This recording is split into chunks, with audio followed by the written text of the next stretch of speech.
Hello everyone, this is Ashutosh Kumar and I welcome you on my YouTube tutorial channel Ashutosh sir.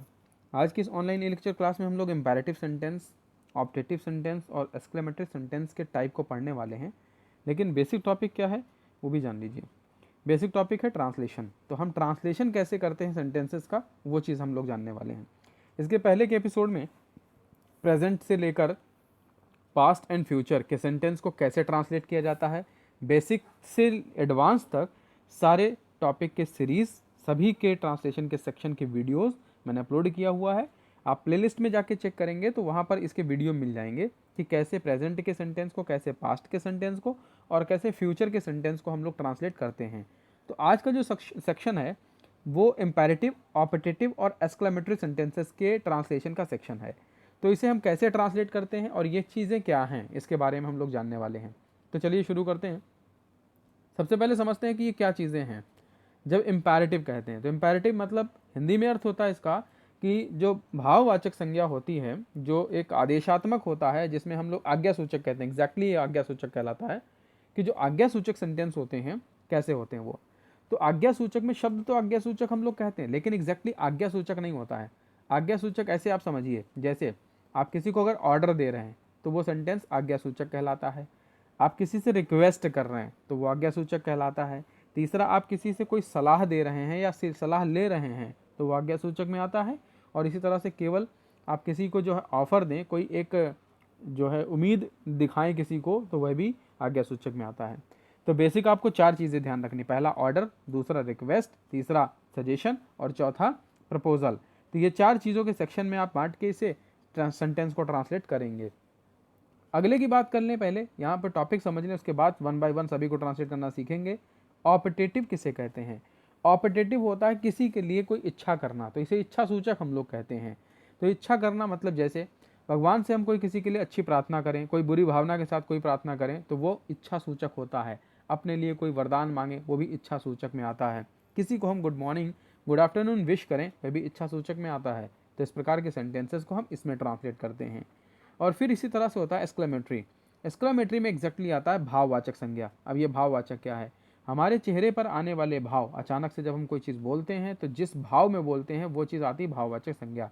जैसे अगर आप कोई चीज़ देखें और अचानक से डर जाएं, बोले अरे ये क्या हुआ, तो ये है आपका डर, यानी भाव आपके चेहरे में जो आया उसी प्रकार से आपके शब्द भी बाहर आए, तो ये भाववाचक है। इसी तरह से आपने मुस्कुरा कर कोई बात किसी से कही तो वो दूसरे प्रकार का भाव है, यानी जॉय, मुस्कुराते हुए है। इसी तरह से आपके पास कोई चीज़ थी वो खो गई, दुख हो गया आपको, तो वो सौरो है, दुखवाचक, उसमें दुख दिखाई देगा आपका, जो है करुणा जिसे कहते हैं आप लोग। तो वो चीज़ें आपको जो शो करनी होंगी उस तरह की चीज़ों में आप एक्सक्लेमेटरी सेंटेंस ट्रांसलेट करेंगे। तो वन बाय वन अब चलिए सबको ट्रांसलेट करते हैं, समझते हैं कि कैसे हमें क्या करना है। सबसे पहले इम्पेरेटिव की बात करें। इम्पेरेटिव में जब भी आपको कोई सेंटेंस दिया होगा, सेंटेंस ट्रांसलेशन में दो ही चीज़ें आपको ध्यान रखनी होती हैं। पहला ये कि सेंटेंस का टाइप क्या है, उसके लिए क्या रूल्स ज़रूरी होंगे। दूसरा यह है कि उसमें जो भी वर्ड मौजूद है उसकी आपको अंग्रेज़ी में मीनिंग मालूम है या नहीं। इस तरह की चीज़ें दो ही आपको यहाँ पे ध्यान रखनी है, वही दो चीज़ें आपको ट्रांसलेशन में स्ट्रांग बनाती हैं। तो आप अपनी वोकैब को सबसे पहले स्ट्रांग कीजिए, यानी वर्ड मीनिंग भी अच्छे से याद करिए, तभी आपको ये चीज़ें आसान लगेंगी। अभी तो बड़ा छोटी छोटी चीज़ें आप देख रहे हो यहाँ पे सामने जो मौजूद है, आसानी से लग रहा होगा बहुत सरल सी चीज़ पढ़ाई जा रही है, हम आसानी से कर लेंगे। एग्जैक्टली आप कर लोगे, नो डाउट इसमें कि आप कर नहीं पाओगे। लेकिन हम लोग अंग्रेज़ी के जिस स्तर को सीखना चाहते हैं वो ये होता है कि आपस में हम लोग अंग्रेज़ी में बातचीत कर सकें, किसी भी लेटर को हम फ्लुएंटली यानी धारा प्रवाह तरीके से पढ़ सकें, उसमें कोई एरर ना हो। और हम कोई भी चीज़ कहीं लिखकर किसी को मैसेज करें अंग्रेज़ी में, कोई भी हम किसी ईमेल का जवाब दें या कहीं पर हम कोई लेटर पोस्ट करें तो उसमें कोई एरर ना हो। इस लेवल तक हमें पहुंचने के लिए इन सब चीज़ों को समझने की ज़रूरत होती है। तो आज के समय में इसका बेसिक से लेकर एडवांस तक बहुत ही यूज़ होता है, तो इसको पढ़ना तो आपको पड़ेगा ही। आप ये सोचो कि नहीं इंग्लिश आप क्विट कर देंगे, इंग्लिश नहीं पढ़नी मुझे, तो आप अच्छी तरह जानते हैं कि आप मोबाइल तक नहीं चला पाएंगे इंग्लिश अच्छे से ना जानने की वजह से, क्योंकि जितने भी डिस्क्लेमर आते हैं, जितने भी टर्म्स एंड कंडीशन लिखे होते हैं, सारा का सारा इंग्लिश में होता है। आपके पास भी कोई कंपनी का मैसेज आता है, मेल आता है, तो सब इंग्लिश में होता है। तो ऐसे कंडीशन में आप उससे भाग नहीं सकते दूर, आपको पढ़ना ही पड़ेगा। ट्रांसलेशन अच्छी रहेगी तो थोड़ा कमांड आपकी बन जाएगी चीज़ों को बताने में, बोलने में, लिखने में, समझने में। तो इसी तरह की चीज़ें हैं। सबसे पहले अब चलिए समझते हैं कि इंपेरेटिव सेंटेंस में कैसे ट्रांसलेट करना है। तो इंपेरेटिव में जब भी आपको सेंटेंस दिखा रहेगा तो आप पहले उसका भाव पहचानेंगे कि उसमें क्या सेंटेंस जो है ऑर्डर देते हुए कहा गया, जैसे कहा गया दरवाज़ा बंद करो। अब जरा उम्मीद लगाइए या अनुमान लगाइए कि सेंटेंस किस तरह का होगा। दरवाज़ा बंद कर दो, रिक्वेस्ट करके कहा होगा, या फिर प्लीज़ दरवाज़ा बंद कर दो, बहुत ज़्यादा रिक्वेस्ट करके कहा है, या फिर गुस्से में कहा दरवाज़ा बंद कर दो, तो गुस्से में हो सकता है ऐसा कहा हो, या फिर ऑफर दिया क्या दरवाज़ा बंद कर दोगे, या किसी को प्रपोजल दिया इस तरीके का। तो आपको ये भाव समझना है। भाव इसमें ज़्यादातर आपको देख कर ही समझना है, ये बात ध्यान रखेंगे। जो बात मैंने कही अब इसे समझ लें, देख कर ही आपको भाव समझना है। ये नहीं कि आप अपनी तरफ से एजम कर लें कि मैंने रिक्वेस्ट में कहा था तो वैसे ही होगा। देख कर मतलब यहाँ जितने शब्द लिखे उन्हीं से आपको अंदाज़ा लगाना है, अपनी तरफ से कोई शब्द ना तो इसमें जोड़ना है ना ही घटाना है। तो लिखा है दरवाज़ा बंद करो, कहीं पे कृपया तो नहीं लिखा है, यानी प्लीज वाला जो अंग्रेजी में वर्ड होता है वो नहीं लिखा है, तो मतलब ये रिक्वेस्ट तो नहीं है। दूसरा, इसमें सजेशन अगर होता तो चलो दरवाज़ा बंद कर दो, यानी चलो एक वर्ड लिखा होता, या फिर ऐसे लिखा होता कि जरा दरवाज़ा बंद कर दो, शुरू में लिखा होता जरा, ज और रा, तो जरा दरवाज़ा बंद कर दो। तो ये एक सजेशन होता, सलाह होता। लेकिन यहाँ ऐसा कुछ भी नहीं लिखा गया, केवल सीधे सीधे तौर पे स्ट्रेटली एक वर्ड लिख दिया गया दरवाज़ा बंद करो। तो आप इसे मान लेंगे कि ये ऑर्डर है, यानी जितना लिखा है उसी को पढ़ के आप अंदाज़ा लगाएंगे तो इसे मान लेंगे ऑर्डर है। तो सेंटेंस ट्रांसलेट हो जाएगा शट द डोर। अब ट्रांसलेट आपको कैसे करना है? ट्रांसलेट इस तरह से करना है कि इसमें जो भी काम कहा गया है, यानी जो भी इसमें काम पहले कहा गया है, जैसे दरवाज़ा बंद करने का काम कहा गया, तो जब बंद करने काम होता है शट, SU जो है SHUT, शट, शट का मतलब बंद करना। तो उसके बाद में इसमें ऑब्जेक्ट क्या काम कहा गया है, तो वो चीज़ आप लिखोगे। यानी सबसे पहले आप लिखोगे वर्ब जो कि फर्स्ट फॉर्म में रहेगा, और दूसरा लिखोगे ऑब्जेक्ट जो कि इसमें दिया रहेगा। इसी तरह से इंपेरेटिव सेंटेंसेस में आपको ट्रांसलेट करना होता है, मगर उसके भाव को समझते हुए। अब जब सेंटेंस आप देख रहे हैं, दूसरा लिखा कक्षा से बाहर जाओ। अब इसमें भी देखिए कहीं पे कुछ नहीं लिखा है। अगर प्लीज़ लिखा होता, अंग्रेजी में प्लीज़ या हिंदी में लिखा जाता है जैसे कृपया, तो आप इसे मान लेते कि यहाँ पर ये रिक्वेस्ट कर रहा है। लेकिन यहाँ ऐसा तो कुछ नहीं लिखा है, सेंटेंस सीधे सीधे तौर पे लिखा है, तो आप इसे तुरंत वैसे ही ट्रांसलेट कर दोगे। लिखा है कक्षा के बाहर जाओ, तो आप इसे तुरंत लिखोगे गेट आउट। फिर इसके बाद कहाँ से बाहर जाओ? फ्रॉम द क्लास, क्लास से बाहर जाओ, यानी कक्षा से बाहर जाओ। तो आपको वर्ड टू वर्ड सबकी अंग्रेजी पता होनी चाहिए, सबसे पहला इंपॉर्टेंट चीज़ है। और दूसरा कि आपको बनाना कैसे, सबसे पहले स्टार्टिंग में आपको हेल्प, इसमें जो भी वर्ब होगी वो लिखोगे, और उसके बाद में उसके में जो ऑब्जेक्ट मौजूद है, जिस काम को कहा गया करने को, वो चीज़ लिखोगे। तो इस तरह से सेंटेंस ट्रांसलेट होके हो जाएगा ये। नेक्स्ट कह रहा है मुझे एक गिलास पानी लाओ, यानी मुझे एक गिलास पानी दो या लाओ, इस तरह से। तो यहाँ पर सेंटेंस है। अब देखिए लाने का काम कहा गया पहले, तो लाने की अंग्रेजी हम पहले लिखेंगे, जिसका होता है अंग्रेजी में ब्रिंग, यानी ब्रिंग लाओ। तो ब्रिंग मी, मेरे पास लाओ, तो ब्रिंग मी यानी मेरे पास, मुझे कहा गया मेरे पास लाने के लिए, इसलिए तो ब्रिंग मी। उसके बाद क्या लाने के लिए कहा गया? अ ग्लास ऑफ वाटर, एक गिलास पानी। तो इस तरह सेंटेंस यहाँ पे ट्रांसलेट हो जाएगा। नेक्स्ट सेंटेंस, सच बोलो। तो अब यहाँ पे भी देखिए रिक्वेस्ट नहीं की गई, कृपया नहीं कहा गया है, तो मतलब सिंपली ऑर्डर दिया गया है। तो आप सीधे सीधे ऑर्डर को रिक्वेस्ट जो है सेंटेंस को ट्रांसलेट करके लिख देंगे कि स्पीक द ट्रूथ, सच्चाई बोलो, बताओ। तो इस तरह से सेंटेंस को ट्रांसलेट किया जाता है। अब देखिए आगे के सेंटेंस में नई चीज़ें देखने को मिलेंगी। अब सेंटेंस में जितना दिया आपको ट्रांसलेट उतना ही करना है, यानी अपनी तरफ से ना तो उसमें कुछ घटाना है ना ही कुछ बढ़ाना है। सेंटेंस कह रहा है कृपया मेरी सहायता कीजिए, तो कृपया से पता चल गया तुरंत के तुरंत यहाँ पे रिक्वेस्ट ही कर रहा है हमसे। तो यहाँ पे अब कोई जो है भाव बचा ही नहीं सोचने के लिए, तो कृपया कहते ही वो रिक्वेस्ट मान लेंगे और उसे लिखेंगे प्लीज़। और क्या कहा है उसने प्लीज़ के बाद में? मेरी सहायता कीजिए, हेल्प मी। तो हेल्प का मतलब ही होता है सहायता कीजिए, यानी सहायता करिए। किसकी सहायता? मेरी। तो यहाँ लिख गया हेल्प मी। तो प्लीज़ हेल्प मी, ये रिक्वेस्ट वाला सेंटेंस हो गया, और इसे इंपेरेटिव में ऐसे ट्रांसलेट करते हैं हम लोग। फिर अगला लिखा कृपया अपनी किताब दीजिए। फिर कृपया का वर्ड यूज किया गया, तो मतलब यहाँ पे भी रिक्वेस्ट की गई। तो please give me your book. आप प्लीज़ की जगह पे काइंडली का यूज़ भी कर सकते हैं, दोनों का एक ही अर्थ होता है। तो आप ये सेंटेंस लिख सकते हैं कि please give me your book, kindly give me your book, दोनों में से किसी तरह से ट्रांसलेट कर सकते हैं। तो इस तरह से आप रिक्वेस्ट करके आप अपनी बात को ट्रांसलेट कर सकते हैं। नेक्स्ट है यहाँ मत बैठो। अब यहाँ पे देखिए एक चीज़ और समझनी है आपको। ऊपर जो सेंटेंस कहा गया था दरवाज़ा खोलो, पानी लाओ, वो ऑर्डर था किसी चीज़ को, काम को करने का। लेकिन कुछ ऐसे ऑर्डर होते हैं जो काम को मना करते हैं, यानी मत करो उसे। तो मत करो जब भी सेंटेंस में सुनाई दे, कोई चीज़ को मना किया जा रहा है, तो उसको स्टार्ट हमेशा करेंगे डू नॉट से। ध्यान रखेंगे आप बात कि जब भी कोई काम मना किया जाए तो उसमें आप यूज करेंगे डू नॉट। तो जैसे do not sit here, do not go there, do not work with me. इस तरह की जो भी चीज़ें आपको मना करनी है तो आप डू नॉट से यूज करते हुए उस बात को कह सकते हैं। तो यहाँ पर जैसे सेंटेंस कह रहे हैं यहाँ मत बैठो, तो आप इसको लिख सकते हैं कि डू नॉट, अब फिर क्या कहा है, सिट हेयर, यानी डू नॉट सिट हेयर। अगर खाली सिट हेयर लिखा होता तो ये होता यहाँ बैठो, और यहाँ पे कहा है मत बैठो तो लिखा है डू नॉट सिट हेयर। इस तरह सेंटेंस आपको लिखना है। तो डू नॉट का अर्थ क्या हो गया, मत, यानी कोई काम को मना कर रहे हैं आप। वहाँ मत जाओ, तो वहाँ के लिए भी देखिए डू नॉट, और उसके बाद कहाँ मत जाओ, गो देयर, वहाँ मत जाओ। इस तरह सेंटेंस ट्रांसलेट हो जाएगा। नेक्स्ट सेंटेंस में मुझे जाने दीजिए। अब यहाँ पे देखिए, जब भी आपको सेंटेंस ऐसे लगे कि आप किसी से ऐसा रिक्वेस्ट कर रहे हैं जो उसकी मर्जी पे डिपेंड करता है, या आप कोई ऑफर कह रहे हैं, या कोई आप इच्छा कर रहे हैं कि चलो मुझे जाने दो या मुझे ऐसा करने दो, किसी से अपने लिए कुछ मांग रहे हैं, रिक्वेस्ट मांग रहे हैं किसी और के लिए, तो आप उसे लेट से शुरू करके भी बना सकते हैं। जैसे सेंटेंस कह रहा मुझे जाने दीजिए, तो लेट मी गो। अगर मान लेते यहाँ कहते तो उसे जाने दीजिए, तो आप कहते हैं कि लेट हिम गो। आपको ध्यान रखना है कि लेट के बाद जो है वो इसका जो है ऑब्जेक्टिव फॉर्म ही आपको लिखना है, किसी भी प्रीपोजिशन का, सॉरी प्रोनाउन का। यहाँ पे मी जो है प्रोनाउन है, तो किसी भी प्रोनाउन का जो ऑब्जेक्टिव फॉर्म लिखेंगे, तो लेट मी गो मुझे जाने दो, लेट हिम गो उसे जाने दो।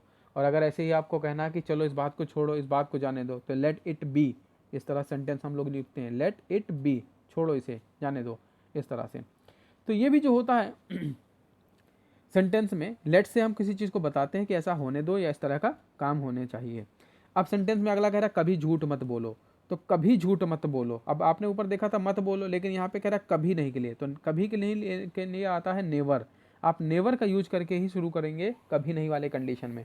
तो कभी झूठ मत बोलो, नेवर टेल अ लाई।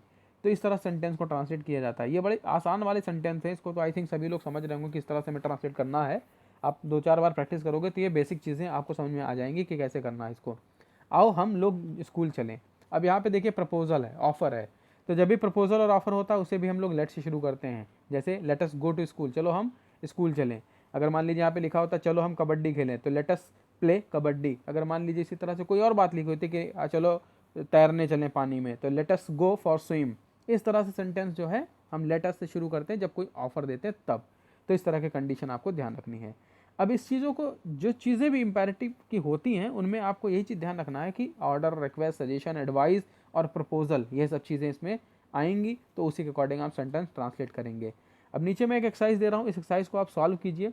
जो भी कन्फ्यूज़न होगा इस कन्फ्यूज़न को कमेंट बॉक्स में आप लिखकर ज़रूर पूछें कि कैसे सेंटेंस ट्रांसलेट करना है, क्या कन्फ्यूज़न था आपको, वो चीज़ मुझसे ज़रूर पूछें। तो इसकी प्रैक्टिस करेंगे आप, तभी बहुत अच्छे से इस चीज़ को कर पाएंगे। तो आई होप कि चीज़ें आपको क्लियर हुई होंगी, समझ में आई होंगी। अब समझते हैं इसके आगे का पार्ट, ऑप्टेटिव का। ऑप्टेटिव सेंटेंस हमें कैसे मिलेगा, उसे कैसे ट्रांसलेट करना है। ऑप्टेटिव में आपको ज़्यादातर ऐसे मिलेगा कि आप कोई प्रार्थना कर रहे हैं भगवान से, इस तरह की चीज़ें। तो जैसे सेंटेंस लिखा है कि ईश्वर तुम्हें चिरायु करे, चिरायु का मतलब होता है लंबी आयु दे, तो ईश्वर तुम्हें चिरायु करे, इस तरह का सेंटेंस जब लिखा है तो मे यू लिव लॉन्ग। यह जब भी बात आप किसी से कहोगे कि मेरा आशीर्वाद है कि तुम्हारी लंबी आयु हो, तो आप आशीर्वाद भले दे रहे हो, लेकिन आपके पास ये अधिकार नहीं उसकी आयु को लंबा करो।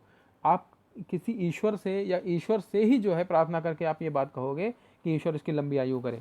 तो जब भी ऐसे सेंटेंस होंगे जहाँ पर ईश्वर से कोई प्रार्थना की बात होगी, उन सेंटेंस को आप मे से शुरू करेंगे और मे गॉड से शुरू होगा।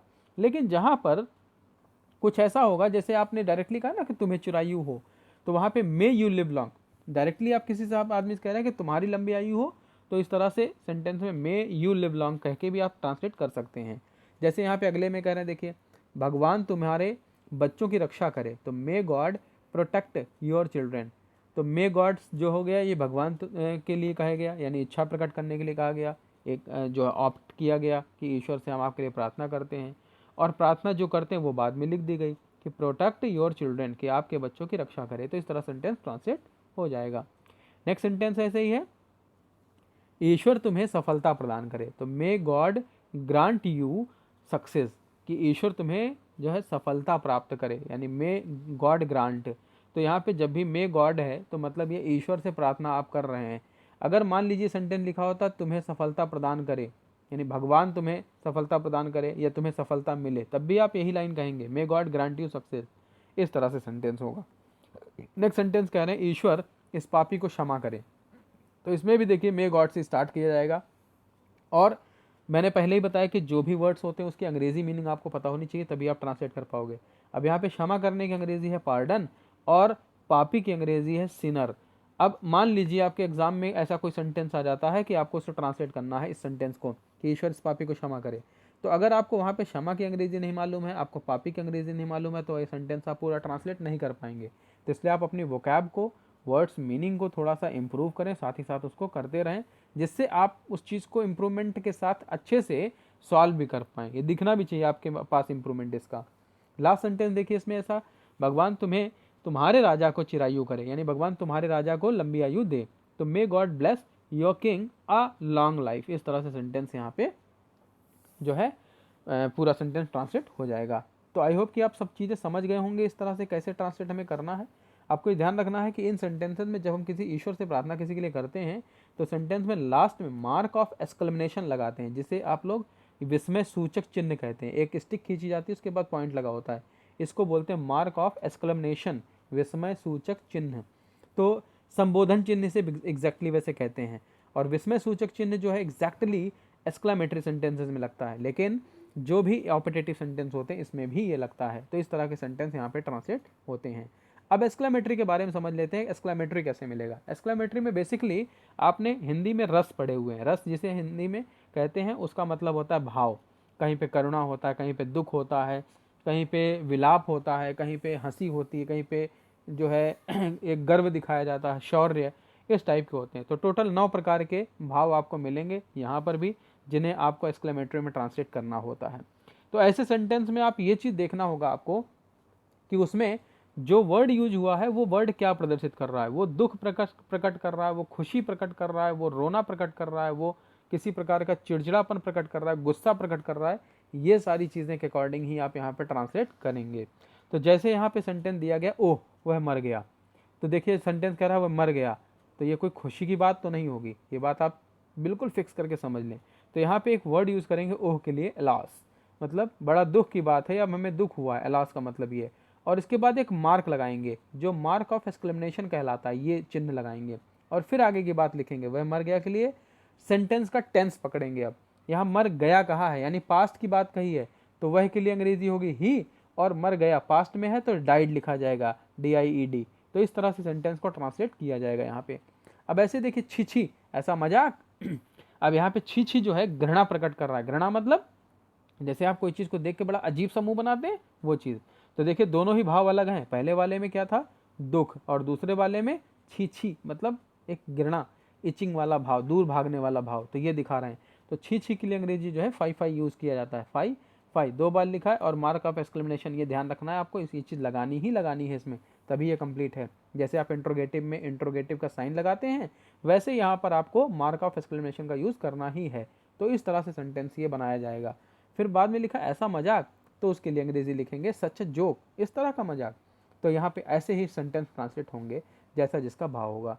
अब यहाँ पे देखिए 2 चीज़ें सेंटेंस, ये दोनों को ध्यान से देखेंगे, यहाँ पे कुछ आपको नई चीज़ मिलेगी। इन सेंटेंस को बहुत अच्छे समझ लीजिए, क्योंकि ऐसे सेंटेंस ही आप ज़्यादातर यूज़ करते हैं। जैसे आप कभी मौसम देखते हैं, मौसम बहुत अच्छा लगता है, आप कहते हैं बारिश कितनी सुंदर है, वर्षा कितनी सुंदर है, इस तरह सेंटेंस कहते हैं। तो उसमें आपको जब कितनी शब्द सुनाई दे, कितनी, तो वहाँ पे जो है हाउ का यूज़ करेंगे, how beautiful the rain is, इस तरह सेंटेंस होगा। अब यहाँ पे ये चीज़ आपको ध्यान रखनी है कि सेंटेंस का फॉर्मेशन क्या है। सेंटेंस का फॉर्मेशन यही होगा कि हाउ के बाद में आपको जो भी उसमें एडजेक्टिव है वो लगाएंगे, और फिर जो उसका नाउन है वो, और फिर उसके बाद में हेल्पिंग और यूज करेंगे। इस तरह सेंटेंस होगा। लास्ट में मार्क ऑफ एक्सक्लेमेशन लगाएंगे। फॉर्मेशन को आप फिर से समझ लीजिए कि सबसे पहले आपको हाउ लगाना है, फिर उसके बाद में यहाँ पे एडजेक्टिव, यानी जो भी उसका एडजेक्टिव आ रहा होगा इसमें सब्जेक्ट के अकॉर्डिंग, और फिर उसके बाद आपको हेल्पिंग और लिखनी है। तो इस तरह सेंटेंस बनेगा, how beautiful the rain is, कि वर्षा कितनी सुंदर है, ये तरह पे। अब उसके बाद जब होगा कितना, तो उसके लिए आप लगाएंगे व्हाट। तो कितना भयानक दृश्य है, या मान लीजिए कितना सुंदर दृश्य है, ये कहा जाता है, तो what a horrible site is it is, इस तरह सेंटेंस लिखा जाएगा। या मान लीजिए कहा जाता है कितना सुंदर दृश्य है, तो लिखा जाता है what a beautiful sight it is, इस तरह सेंटेंस लिखा जाता। तो यहाँ पर जब भी आप सेंटेंस को यूज करेंगे, ट्रांसलेट करेंगे, इसी तरह से करना है आपको। तो व्हाट और हाउ का यूज़ कैसे करना है, ये चीज़ आप अच्छे से समझ लीजिए यहाँ पर। फिर तुम कितने मूर्ख हो, तो यहाँ पे देखिए कितने की बात फिर से पूछी गई है। तो हाउ फुलिश यू आर, इस तरह सेंटेंस पूछा जाएगा। तो यहाँ पे ट्रांसलेट करने के लिए कितने के लिए हाउ लगाया, फुलिश के लिए मूर्ख के लिए लगाया गया, और यू आर तुम हो। तो इस तरह सेंटेंस यहाँ पे ट्रांसलेट होगा। तो आई होप कि आपको एक्सक्लेमेशन वाले सेंटेंस को, एक्सक्लेमेटरी और ऑप्टेटिव टाइप के सेंटेंस अच्छे से समझ में आ गए होंगे कैसे आपको ट्रांसलेट करना है। तो आप इस सेंटेंस को, ये जो सामने एक्सरसाइज है, इसको सॉल्व करें, इसमें जो भी सेंटेंस दिए हैं इसको ट्राई करें सॉल्व करने के लिए, और जो भी कन्फ्यूज़न होगा मुझे कमेंट बॉक्स में लिख के बताएं कि कौन सा सेंटेंस आपसे सॉल्व नहीं हुआ है। इसे आप अपनी प्रैक्टिस कॉपी में भी लिखें ताकि आप बार बार इसकी प्रैक्टिस कर पाएँ। ऐसे ही नए वीडियो और नए लेक्चर के साथ नेक्स्ट ई लर्निंग सेशन में फिर मिलेंगे। तब तक के लिए stay happy, stay safe and keep watching Ashutosh sir channel.